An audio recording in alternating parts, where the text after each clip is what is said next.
আপনাদের সবার সঙ্গে দেখা হলে, বসতে পারলে আমার কাছে খুব ভালো লাগে,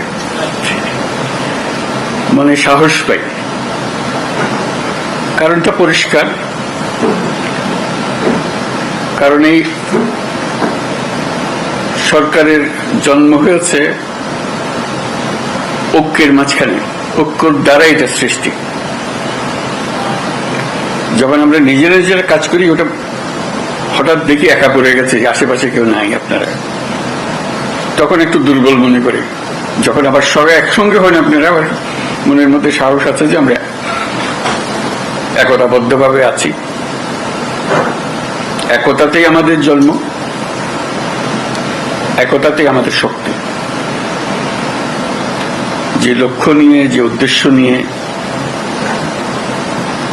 এই সরকার প্রতিষ্ঠিত হয়েছে, সেই সরকার